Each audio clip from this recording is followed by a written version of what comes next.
Pronto, já vamos então compartilhar aqui o nosso PowerPoint, que é a nossa referência, certo? Está um pouquinho diferente ali, mas tudo bem. Muito bem, gente. Hoje é o nosso terceiro encontro nessa passagem tão importante, que é o diálogo entre Jesus e Nicodemos, que aconteceu em Jerusalém. É o nosso encontro de número 58, nessa parte em que estamos estudando o encontro de Jesus, passagens onde Jesus se encontra com outros personagens do Evangelho, não necessariamente relacionados a uma cura, mas sempre com diálogos muito importantes, trazendo ensinamentos valiosos para nós. Então, aqui só para exemplificar, lembrando que Nicodemos era já para a época um idoso, ele tinha 70 anos e Jesus era muito jovem para ele, e aprendi hoje numa live que eu assisti com o professor Severino Celestino, que eu já sabia disso, mas nunca me ia tocar, não lembrava disso, gente. O ano, o nosso ano, que é o ano do Senhor, né, depois de Cristo, começou com o nascimento de Jesus, contando como sendo o ano zero. Mas houve um erro de cálculo pela pessoa, que foi um sacerdote, que estabeleceu a data. Porque, tomando como referência o, o que estava registrado pelo Império Romano, Jesus nasceu na época em que Herodes o Grande ainda estava vivo. E isso se deu 6 anos antes da data oficial. Então, na verdade, embora Jesus tenha morrido no ano 33, ele estava com 39 anos, assim como nós também. Na verdade, nós contando com a data verdadeira do nascimento de Jesus, é 6 anos antes do que foi estabelecido. O que foi estabelecido é que está com erro de contagem. Então, nós não estaríamos, de fato, no ano 2026, mas sim no ano 2032, contando, de fato, com a data correta, o ano correto em que Jesus teria nascido. Então, Jesus morreu com 39 anos, embora no calendário que foi estipulado no mundo ocidental, vamos dizer assim, contando o tempo a partir do nascimento do Senhor, mas houve um erro nesse cálculo. Então, foi o ano 33, mas Jesus não estava com 33 anos, mas sim com 39, certo? Assim como nós também. Estamos no ano 2032, a partir do nascimento de Jesus, que foi 6 anos antes da data fixada. Foi um erro, realmente, no estabelecimento do calendário. Então, esse encontro entre Jesus e Nicodemos é bastante significativo, porque Nicodemos era, de fato, um homem com muita projeção entre os fariseus, muito conhecedor, muito inteligente, era um intelectual. E, além disso, ele era muito rico. A família dele era proprietária, era dona de todas as minas de extração de um, de um metal chamado estanho, que era misturado com outros para fabricar armas, armaduras, utensílios em geral, e servindo toda a costa ali do Mediterrâneo, até mesmo em Roma. E, ao procurar Jesus, ele estava, na verdade, porque havia um costume entre os judeus até hoje. Quando eles completam o aniversário, mais um ano de vida, eles devem cantar, ler e cantar o salmo correspondente à idade que ele completou. Então, se ele completou 70 anos, o que ele foi fazer antes de procurar Jesus? Ele foi ler o Salmo 70. Só que na nossa Bíblia, há um erro de contagem, inclusive nos Salmos, que na verdade o Salmo 70 está registrado como 71.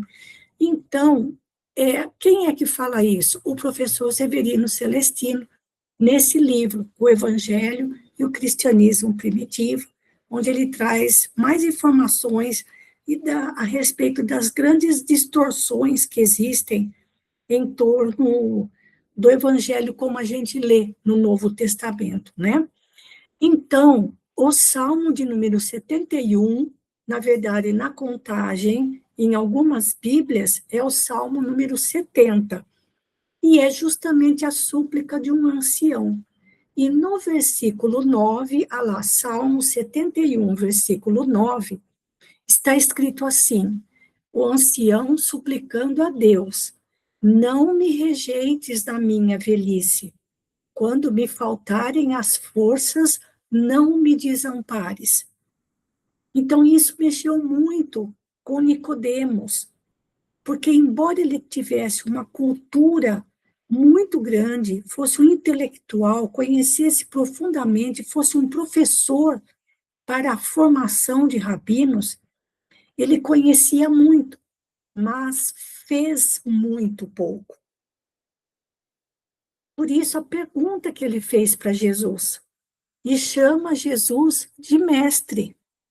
Sabemos que és da parte de Deus, porque só quem é da parte de Deus faz o que você faz. Ou seja, ele reconhecia Jesus como um grande profeta. E vejam, Jesus não tinha nenhum título acadêmico, não estudou em nenhuma escola rabínica de Jerusalém, nada, nem precisava, né, gente? E como é que ele sabia tudo o que sabia e fazia tudo o que fazia? Então, do raciocínio de Nicodemos, ele só poderia ser um profeta profundamente conectado a Deus. E aí a grande dúvida dele: eu já estou na velhice, conheço muita coisa, mas eu não fiz nada. O que vai ser de mim? Por isso, a resposta de Jesus para Nicodemos, que, claro, nem seria preciso que Nicodemos fizesse nenhuma pergunta para Jesus, porque Jesus lia a alma de qualquer pessoa que se aproximasse dele, até mesmo de quem não estivesse perto. Ele sabia o que é que estava deixando Nicodemos tão agoniado.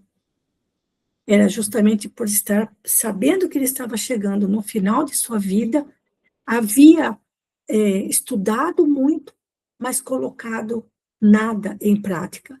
Em compensação, Jesus, que não tinha nenhum título acadêmico da escola de rabinos, sabia muito mais do que ele e fazia muito mais do que ele. Então, reconhecia em Jesus um profeta. E Jesus respondeu para ele de acordo com aquilo que realmente era a sua grande dúvida: o que vai ser de mim? Por isso que Jesus responde que é necessário nascer de novo. E aí todo aquele diálogo que a gente já conhece. Certo, gente? E eu estou comentando isso com vocês porque eu esqueci que eu já tinha feito uma palestra sobre Nicodemos lá de domingo no Luz e Caridade. E aí eu fui pegar os slides e realmente eu tinha registrado isso daí. O que aconteceu com Nicodemos depois que ele não aguentou mais continuar conversando com Jesus?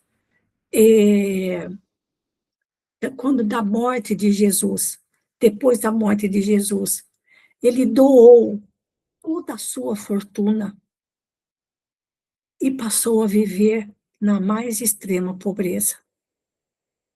Ou seja, Se eu não fiz nada até agora por aqueles que sofrem, antes de eu desencarnar, eu quero fazer, e ainda deu tempo.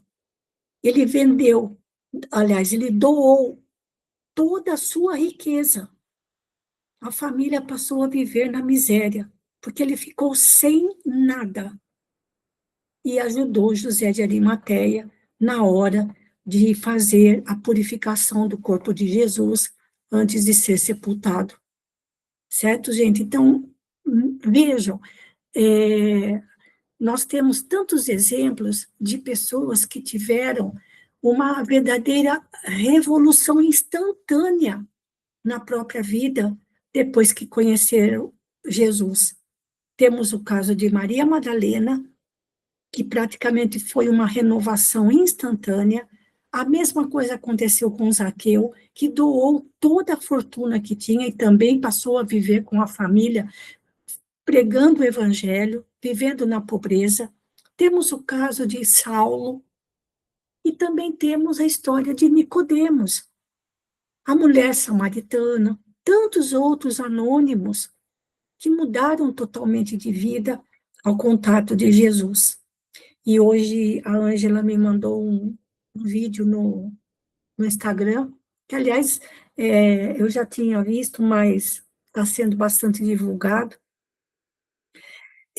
no momento que o diretor da série The Chosen, ele está gravando a cena da crucificação. Aí ele para e não aguenta a emoção. Ele sai sozinho, vai para um canto, fica lá, senta, levanta, anda, em prantos, sem conseguir segurar a emoção. Então, essa série também está levando muita gente a se aproximar de Jesus, embora não esteja sendo assim fiel 100% à narrativa, mas como eu comentei com a Ângela, quanto tempo a gente já perdeu? Quanto tempo a gente já perdeu? Então, que a gente faça como Nicodemos, que a gente faça como fez Zaqueu. Se der tempo, que a gente se dedique o máximo possível ao nosso alcance, ao estudo do Evangelho, a colocar em prática, a conhecer mais de perto, porque a gente ainda, além disso, a gente ainda está estudando o Evangelho à luz da doutrina espírita, ou seja, a gente está compreendendo passagens que as outras pessoas não conseguem compreender, porque interpretam tudo ao pé da letra e não têm o conhecimento que o Espiritismo proporciona. Então, vejam, gente, embora Nicodemos já tivesse chegado nos 70 anos, e eu também, o mês que vem, chego nos 70, ele ainda teve tempo, ainda deu tempo, como que dizendo, a vida toda não ajudei ninguém, não ajudei nenhum pobre, e doou. A gente teria coragem de fazer isso e passar a viver na maior simplicidade, quase que na pobreza, e doar tudo que a gente tem para ajudar os necessitados, que sempre existiram e ainda vão existir por muito tempo. Então, aquela conversa que ele teve com Jesus, que não demorou muito tempo, foi uma conversa rápida, porque Nicodemos não aguentou ouvir o que Jesus estava falando para ele, e percebeu que ele não sabia tanto quanto ele pensava, e pior, não tinha feito tudo quanto ele poderia ter feito para ajudar os necessitados, mas ainda deu tempo. É muito lindo isso, né, gente? Mas tudo isso que eu Maroísa, falei, como você falou da questão do ano, então a gente também nasceu no ano errado, né? sim, Numa décima, toda a contagem está errada, tá tudo errado, né? está tudo errado, está tudo errado, e não corrigiram, deixaram desse jeito. Certo? Então, por exemplo, né, eu nasci em 1956. Na verdade, seria 1962, 6 anos a mais, entendeu? Mas também nós estaríamos em 2032, É. tá? Entendeu? Tá tudo errado. Então, assim, então, O messianato de Jesus começou quando ele tinha aproximadamente 36 anos, e não 30. Começou no ano 30, mas no ano 30 ele estava com 36 anos. 6 anos a mais, né? A contagem foi feita errada, certo, gente? Aqui do lado ocidental sempre tem que ter algum problema, certo? Alguém quer fazer algum comentário, gente? Tudo que eu estou comentando com vocês é de uma palestra que eu ouvi do professor Severino, falando sobre esse encontro de Jesus com Nicodemos, e aí ele passou essas informações, mas essa de que Nicodemos ainda deu tempo de fazer alguma coisa pelos necessitados, essa eu não sabia, que ele doou tudo que ele tinha e passou a viver em grande pobreza. Certo, gente? Olha o que faz Jesus na vida das pessoas, não é? Então, não vamos perder tempo e dentro daquilo que nos seja possível, né, o máximo que nos seja possível, procurar não somente conhecer, mas colocar em prática, né? Sobretudo essa questão do desprendimento, porque a gente fala do desprendimento, mas a gente ainda é muito apegado a muitas coisas, tanto materiais quanto afetivas. A gente ainda é muito apegado. Então, continuando aqui, olha, essa passagem é narrada somente no Evangelho de João. Nós fizemos a leitura no nosso último encontro, que foi no dia 21 de dezembro, nós fizemos a leitura do Boa Nova, tanto é que quem leu foi a Beatriz, e agora a gente vai pegar os livrinhos de Emmanuel, Fonte Viva, Caminho, Verdade e Vida, Palavras de Vida Eterna, Livro da Esperança e Justiça Divina. Depois a gente tem o Primícias do Reino, da Amélia Rodrigues, Luz Imperecível do Seu Honório, esse item 222 do Livro dos Espíritos, em que Kardec faz um resumo, é uma dissertação sobre a reencarnação, podemos aproveitar e conhecer, para quem ainda nunca teve a oportunidade de ler esse item. No Evangelho segundo o Espiritismo, capítulo 4, a gente pode pegar alguma coisinha, e vamos pegar também do livro Espiritismo e Cristianismo, Cristianismo e Espiritismo, para conhecer o que Leon Denis tem para a gente comentar a respeito, tá bom? Sobre a questão justamente do conhecimento da reencarnação entre os judeus. Entre os vários partidos religiosos da época de Jesus, os fariseus eram os que mais acreditavam na possibilidade de um espírito nascer de novo, não com a palavra reencarnação, que a palavra reencarnação veio bem depois, certo, gente? Mas o conceito de nascer de novo, os fariseus conheciam, aceitavam. Então, como é que Nicodemos, sendo, vamos dizer, como era chamado, príncipe dos fariseus, não entendeu o que Jesus falou sobre nascer de novo, sendo ele fariseu, né? Então, ele ficou realmente bem perdido com as palavras de Jesus, tá bom? Alguém quer fazer algum comentário, gente? Muito bem, então eu vou já fechar aqui o PowerPoint e vamos pegar a primeira leitura, que é a leitura do Fonte Viva. Só que daí eu tenho que compartilhar de novo. Vamos lá. Deixar aqui no modo tela cheia. Celina, você lê para a gente? Sim. Renasce agora. Aquele que não nascer de novo não pode ver o reino de Deus. Jesus, João capítulo 3, versículo 3.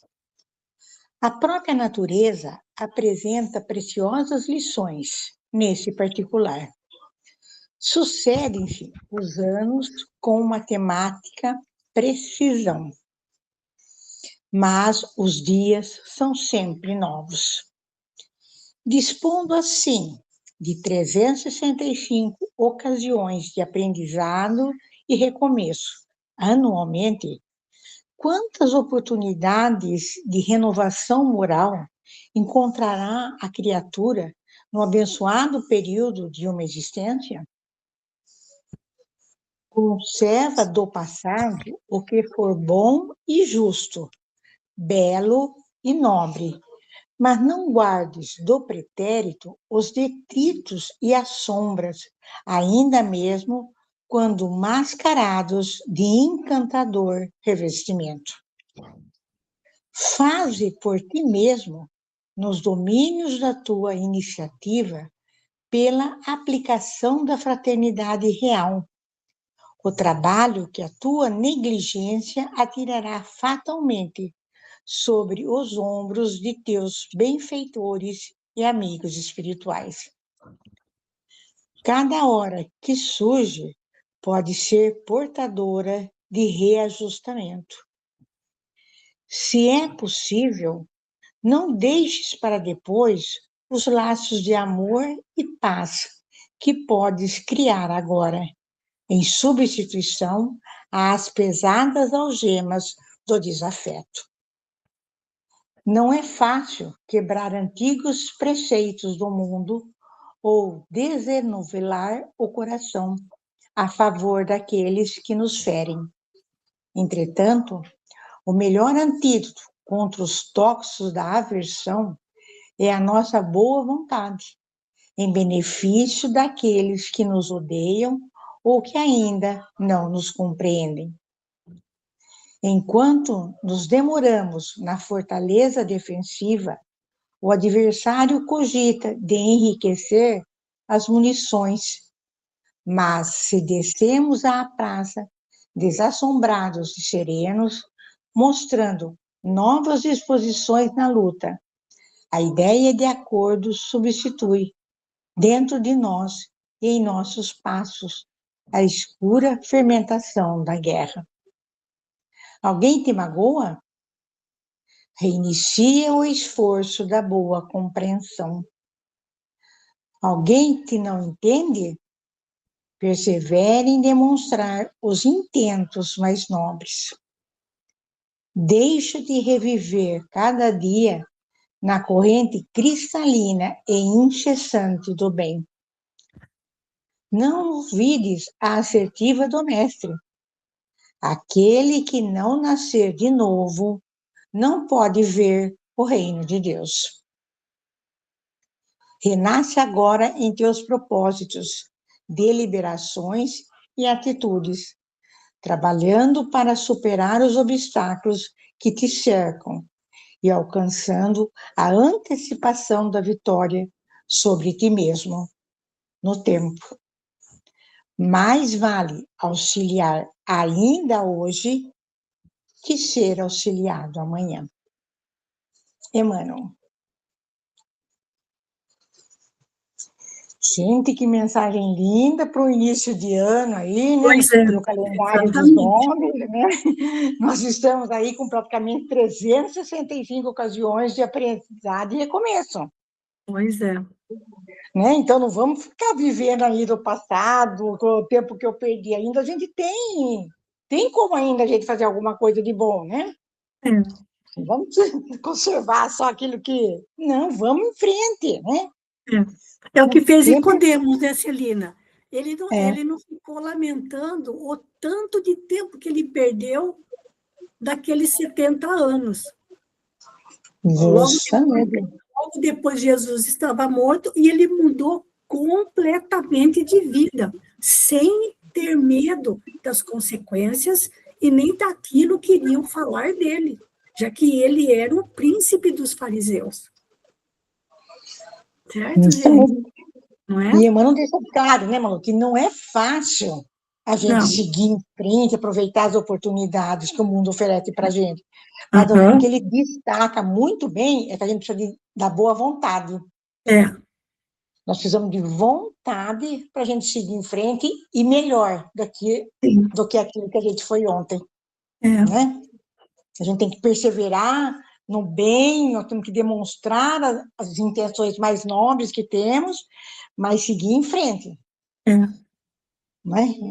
Deixar a gente correr, reviver cada dia na corrente cristalina e incessante do bem. Exato. Né? Muito lindo. E ele termina assim, bem para a gente, né? Dos 70, né, Malu? Mas vale auxiliar ainda hoje do que ser auxiliado amanhã. Com certeza. Embora nós com 70, vamos procurar ainda auxiliar ainda hoje. Ainda dá tempo. Nem fale. Completa aí, por favor. Uma boa turminha da nossa casinha de oração já vai entrar no 70 esse ano, né, Celina? Falo que é o grupo espírita da terceira idade. No ano de 2025, 26, nós vamos poder estar comemorando o baile dos 70, com certeza. Pois é, meu Deus do céu. E a gente tem Nicodemos, que justamente aos 70 anos resolveu procurar Jesus e modificou a sua vida, né, gente? Então, olha que lindo, né? Renasce agora em teus propósitos, deliberações e atitudes, né? Então, não é fácil para a gente abrir mão do que ficou para trás, né? Não é fácil. E aqui ele fala da incompreensão, né? Que a gente não se prenda a isso, mas procure compreender. Agora, aqui no parágrafo 6, que ele fala que, olha, cada hora que surge pode ser portadora de reajustamento. E tem uma outra frase de Joana de Ângeles, onde ela diminui mais o tempo ainda. Ela diz que a cada respiração, entre o inspirar e o expirar, tem uma fração de tempo ali. Nessa fração de tempo, ou seja, numa respirada, numa puxada de fôlego, eu posso mudar de atitude. Então, aí, se a gente for pensar desse jeito, quantas vezes a gente respira, né? Quantas vezes a gente inspira e expira por dia, quantas oportunidades a gente tem de mudar os nossos propósitos, não é? Não é fácil, porque a gente é muito apegado, nós somos muito apegados a nós mesmos. Como a gente fala, síndrome da Gabriela, né? Nasci assim, vou ser sempre assim, vou desencarnar assim, vou reencarnar assim, porque a gente, no fundo, a gente gosta de ser do jeito que a gente é. Não é, Celina? É muito difícil, para a gente, assim, olha como ele fala aqui, não é fácil quebrar antigos preceitos do mundo, ou desenovelar o coração a favor daqueles que nos ferem. E por aí ele fala, né, justamente da questão da boa vontade, de evitar confusão, e então fica aí, essa mensagem veio bem a calhar para nós, né, falando de reencarnação, de novas oportunidades, justamente nesse comecinho do ano, não é? O Fernando, às vezes, reclama dos nossos filhos, mas acho que só muda de endereço, porque ele fala, só lembram da gente quando precisa de alguma coisa. Aí eu falo para ele, mas ainda bem que são eles que estão precisando da gente, e não a gente que está precisando deles. Claro que a gente gostaria de mais proximidade, de mais afetividade, mas ainda bem que a gente ainda pode ajudar. Não é a gente que está precisando da ajuda deles. Não é, Celina? Mas alguém Com que... certeza. Não é? Com certeza, bem. E agradecer de estarmos nessa posição, de poder ajudar. Né? Tá certo que tem dia que a gente não está aguentando, né? Tem dia que as perninhas estão que não deu misericórdia, que a gente não se aguenta em pé. Mas, enfim, alguém quer fazer mais algum comentário? Essa mensagem veio bem a calhar para o nosso primeiro encontro aqui, justamente nesse comecinho de ano, né, gente? Veio bem a calhar. Alguém quer fazer mais algum comentário? Acho que fica o recado, né, Malu? Renascer cumprindo, de boa vontade, a tarefa que nos cabe, né? Com certeza. Cada um tem nossa tarefa e vamos tentar renascer cada dia, mas com boa vontade. Gente, só fico imaginando, porque a gente não tem notícias depois de Nicodemos, nem de como e onde ele apareceu em outras reencarnações. Mas era um homem realmente de muito conhecimento. E vejam, gente, aqueles poucos minutos que ele conversou com Jesus, mesmo sem compreender naquele momento o que Jesus falou, mas foi uma modificação tão grande que ele, como mesmo aos seus 70 anos, ele foi capaz de abrir mão de tudo por Jesus, como que dizendo, já perdi muito tempo, então se eu tenho que começar, vou começar agora. Desculpa, mesmo que esteja sobrando pouco tempo de vida para mim. E ele fez o que fez. É demais, né? Assim, uma capacidade de desprendimento muito grande e um amor muito grande que desabrochou ali instantaneamente em seu coração em relação a Jesus, certo? Muito bem, vamos para a próxima leitura, e agora ainda é Emmanuel. Deixa eu voltar aqui no índice geral, porque agora nós vamos pegar o caminho, verdade e vida. Acho que está aqui na primeira parte mesmo. Espera aí, gente. Caminho, verdade e vida, capítulo 110. Opa, vamos lá. Deoclésia, você quer ler? Você quer ler? Leio sim, Malu. Pode começar? Pode. Vidas sucessivas. Não te maravilhes de te haver dito, necessário vos é nascer de novo. Jesus. João, capítulo 3, versículo 7. A palavra de Jesus a Nicodemos foi suficientemente clara.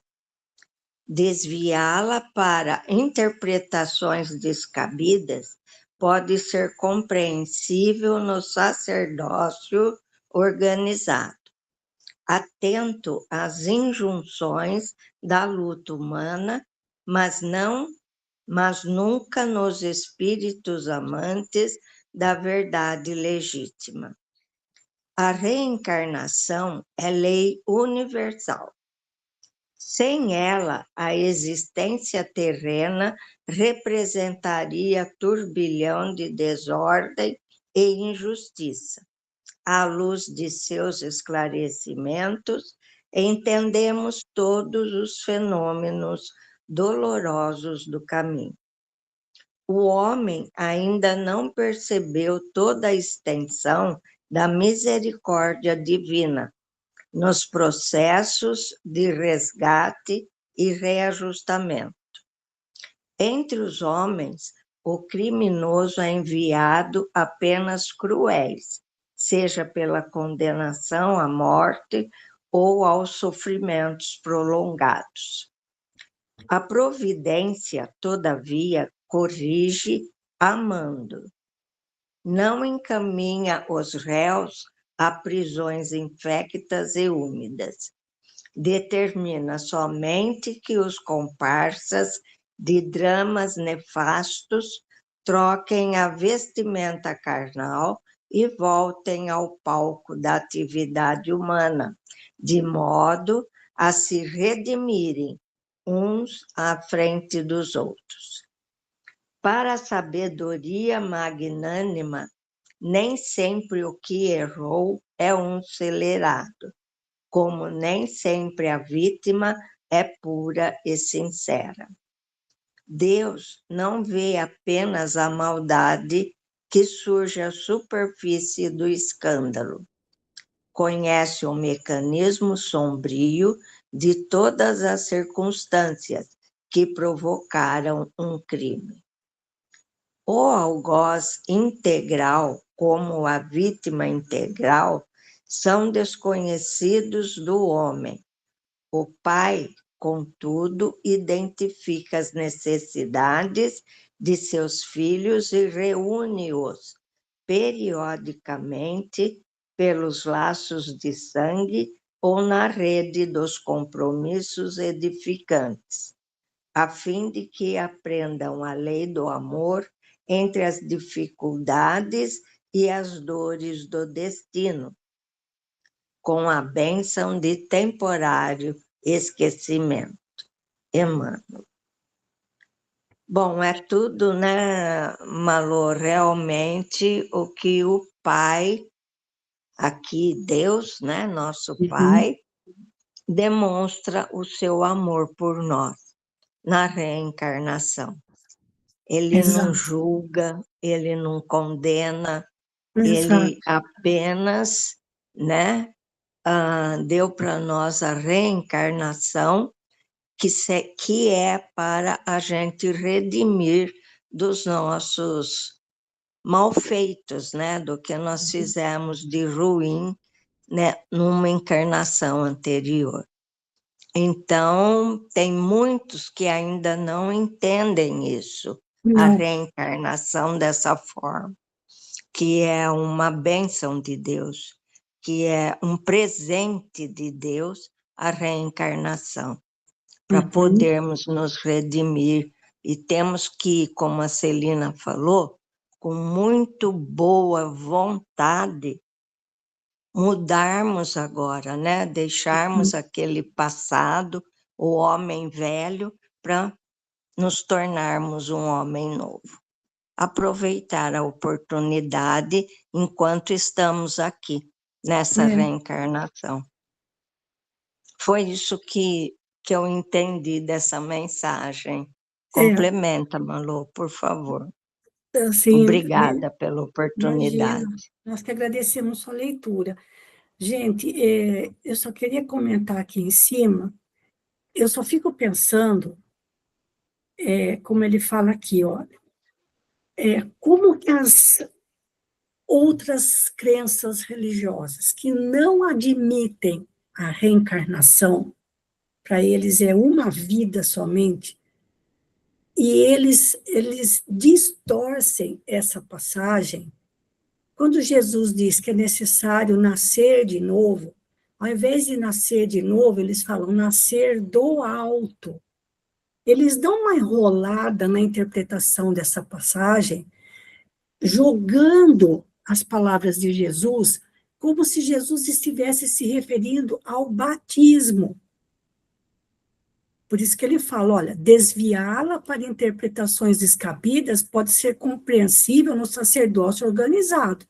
Então, ele fala, se nascer de novo, eles entendem, ou como eles não entendem sobre reencarnação, eles dizem que Jesus está se referindo ao renascimento espiritual por meio do batismo, distorcendo o verdadeiro significado do que ele estava conversando com Nicodemos. Porque na sequência da palavra, da conversa, Jesus é muito claro. O que é nascido da carne é carne, o que é nascido do espírito é espírito. O espírito sopra onde quer, você não sabe quem vem. Né? Os pais fornecem apenas o corpo material, mas quem é aquele espírito que está reencarnando? Qual vai ser a sua tarefa na Terra? Quais são os seus compromissos? A gente não sabe. Nós não sabemos quem foi aquele espírito que está renascendo como nosso filho ou no nosso meio. E o que as crenças religiosas fazem? Desconfiguram a palavra de Jesus, como que dizendo que quando Jesus diz nascer de novo, Jesus estaria se referindo ao batismo dentro daquela crença religiosa. Ora, gente, o batismo nas igrejas é apenas um compromisso de filiação. Você se batiza na Igreja Católica porque você vai ser um católico. Você batiza lá nos evangélicos porque você vai ser um evangélico. E eles interpretam desse jeito. Por isso que Emmanuel fala isso. É um desvio para interpretações descabidas. Por que que eles fazem esse desvio? Porque não acreditam, não aceitam a reencarnação. Mas, para aqueles que são amantes da verdade legítima, e nós somos amantes da verdade legítima porque recebemos a bênção do Espiritismo e a gente aprendeu outra coisa. Olha lá, que a reencarnação é uma lei universal, ou seja, ela acontece em todos os mundos. Não é privilégio só do planeta Terra. E se não existisse a reencarnação, segundo eles pensam, só tem uma existência. Isso é o turbilhão da desordem e da injustiça. Claro, porque é a corrida do mais esperto. Se eu só tenho essa existência, eu tenho que aproveitar essa existência ao máximo, passando por cima, seja de quem for. Porque eu tenho que aprender, eu tenho que ser feliz e tenho que gozar a vida. E é o que acontece, porque a maioria não crê. E não é só o fato, eu acredito sim, que pode nascer de novo.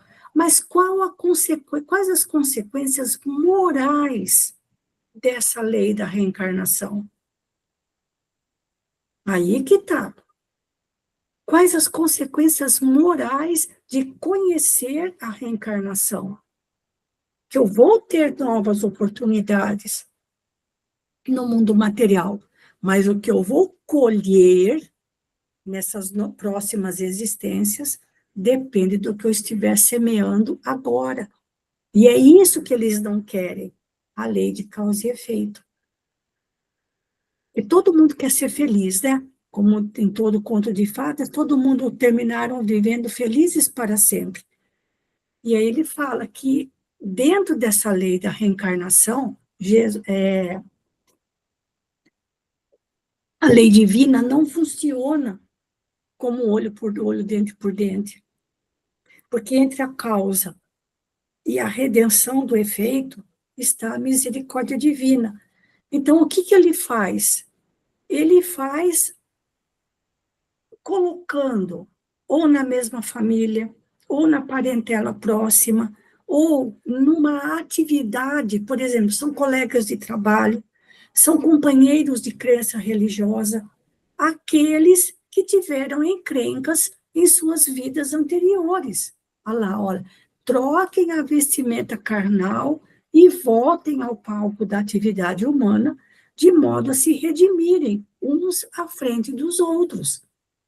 E como nós temos encrencas do passado, claro que essa redenção uns à frente dos outros vai ter momentos difíceis. Não vai ser um mar de rosas. Por que vai ter momentos difíceis? Porque nós temos pendengas do passado. Mas o fato dele colocar, ou no mesmo grupo familiar, pensem bem, gente, uma quadrilha, toda quadrilha tem um chefe. Aí todo aquele bando de criminosos nascem numa mesma família, filhos daquele que era o chefe. Vocês acham que todo mundo vai viver em harmonia? É uma quadrilha que reencarna numa existência seguinte, como irmãos, parentes próximos, todo mundo debaixo do mesmo teto. Vocês acham que vai dar certo? Que vai ser fácil? Porque nós temos muitas encrencas do passado. Mas apesar disso, Emmanuel destaca a extensão da misericórdia divina nos processos de resgate e ajustamento. Por isso que tem tanta gente que sente dificuldade em compreender a reencarnação. E como a gente não se lembra, como a gente esquece, tem a bênção do esquecimento, eles acham que o sofrimento é injusto, não é? Então, graças a Deus, a gente tem essa oportunidade desse conhecimento, mas olha aqui, olha, a providência corrige amando, por meio do amor. A gente já falou isso várias vezes, certo, gente? Então, aqui, terminando, né, essa questão,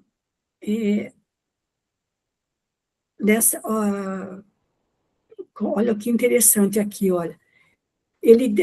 Deus identifica as necessidades de seus filhos e os reúne periodicamente pelos laços de sangue, ou seja, na mesma família, ou na rede dos compromissos edificantes, por exemplo, são colegas de trabalho, são companheiros da mesma casa religiosa, a fim de que aprendam a lei do amor. Vai ter dificuldades?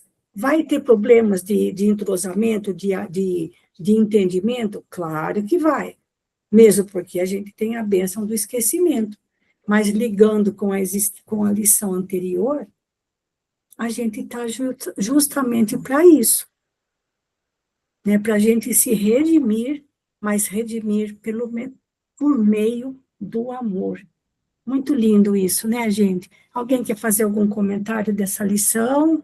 Mais alguma coisa? O pessoal tem muita dificuldade, viu, gente? Muita dificuldade mesmo, porque também, assim, eles fantasiam demais a questão da reencarnação, né? E todo mundo quer ter sido rainha, rei, princesa, mas e o resto? Ninguém quer ter sido o padeiro, o sapateiro, o varredor de rua, uma pessoa comum.